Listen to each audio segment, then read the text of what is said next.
Welcome to Dr. Kemi Asemota Academic Research Empowerment Forum.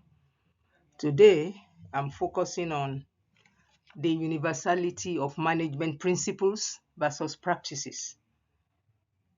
We need to know the principles or remind ourselves today on the principles of management and the practices across organizations. What are the core learning tips as we unfold the management principles? It's a very short presentation, though, but it will enlighten us the more and uh, help us to understand what works in one organization may fail in another, and also help us to adapt management strategies to different cultural and organizational contexts, and to help us to lead more effectively in diverse and dynamic environments. Whether you are a student, a manager, a leader, a consultant, or entrepreneur, this presentation will challenge your thinking and sharpen your approach to management in today's global world.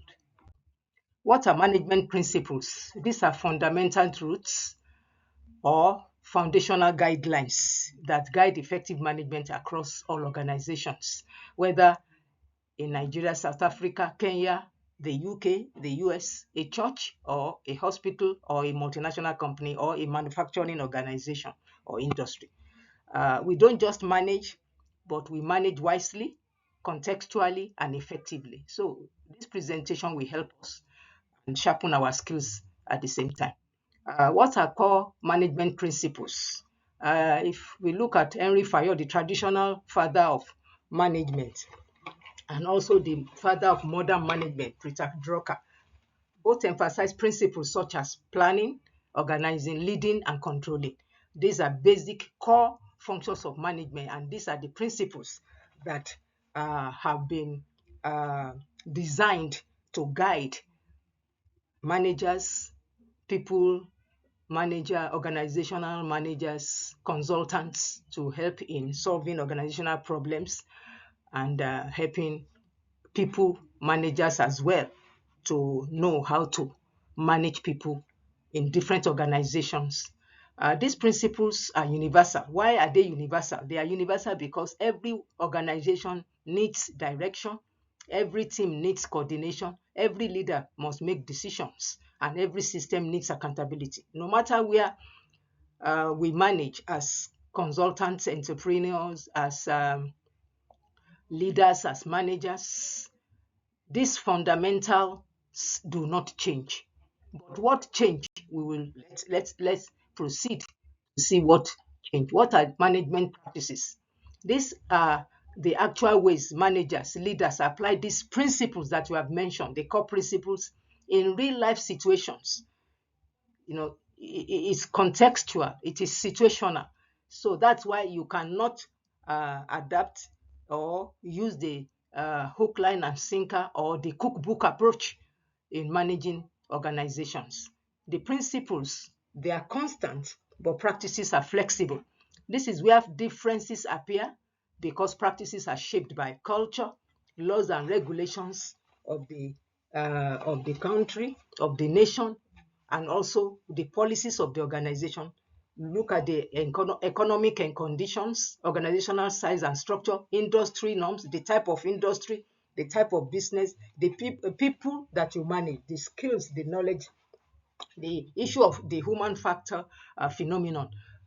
The people you manage, the people's values and expectations differ. So in short, practice is how you do it, how you do the things that you have learned, how you apply the principles in the in management, and that helps you to know what to do. So practice is how you do it, the way you do it, the processes you follow, the procedures, the policies, and what will guide you in applying the management principles to manage the people under you, the human capital, the manpower. Let's proceed. What are the practical illustrations? Let's look at leadership example, the leadership style. The principle here is managers must lead and motivate people.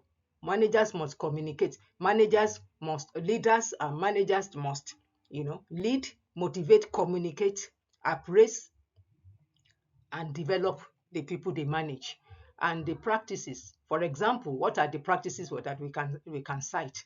For example, in African or Asian context, leadership may be more respect-based and hierarchical, looking at the culture.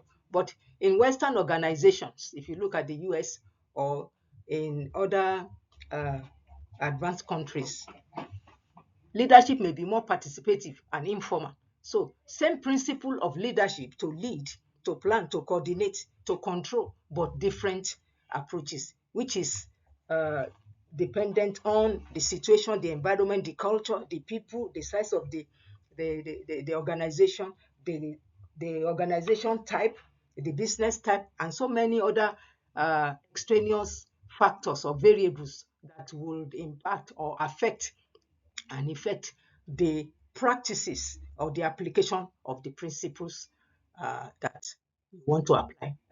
Let's look at decision making. For example, the leaders or managers must make decisions. Yes, they are there to make decisions. In some organizations, decisions are made quickly by top leaders. Some are made involving teams, members for consultation and for consensus. You can see that it is participatory in nature, but some is not participatory. Maybe they are leaders only, the top echelon in the industry or in the organization are permitted to make. But how would others own them? But we are not going to that. We are just talking about management principles. They are universal, but practices differ from one organization to another, from one human being to another. And in the issue on when you look at the human factor issue, it talks about the skill of the person, the skill of the leader or the manager, the exposure, the qualification, the culture, the personality. All these issues and variables, they come to play in the process of managing human capital or manpower. Let's look at another example briefly. Communication. The principle of communication is to communicate well, communicate for today, for tomorrow, and also communicate so that people understand and be able to have achieve the goals for the communication. Uh, for example, in a startup business, the communication may be informal, maybe informal chats using WhatsApp groups, quick meetings, and so on. But in a government institution, formal memos will be written, structured reporting lines will be followed strictly because people want to know, they want to be accountable for who does what, and who is expected to deliver. And another example is employee motivation. The principle here is employees must be motivated to perform. Yes, we know all this, but when we look at the theories of motivation, the applications, the traditional and the modern, okay? But we are not going to that. We are just looking at management principles versus practices. In practice, in one context, we are looking at this contextually, this presentation in the context of what type of the organization and what are they applying and their practices. So financial incentives may be introduced, bonuses, salary increases, and whatever. But in another organization, in another context, they may prefer recognition, job security, or flexible work arrangements, depending on the nature of the organization, depending on the type of people they are managing. For example, in consulting firms, in engineering organization, in educational setting, these are service industries. But when we go into manufacturing, they have different ways of motivating. So that's what we are talking. Yes, the principle is employees must be motivated by their leaders and managers, but the practices differ. Some offer financial incentives like bonuses, salary increases, while some organizations they offer recognition, they offer job security or flexible work arrangements. And also, that is that in conclusion, principles are constant. They provide the foundation for good management. And if they are breached, the organization will fail, or the manager or the leader will fail. Practices are flexible. They must be adapted to fit the situation. It is situational dependent. Okay, a good leader or manager is one who understands universal principles and who adapts practices intelligently to the organization. So in summary, management principles lay out the foundation, while management practices provide the flexibility. And also, great leaders and managers do not imitate styles, but they adapt. You don't borrow ideas from any organization to just adapt it to you. No, you must study your organization, know what the business they are involved, the people you are managing, the business you are into, and what to do, and policies that are governing the organization. So these are the things that will make managers and leaders to be effective and to succeed.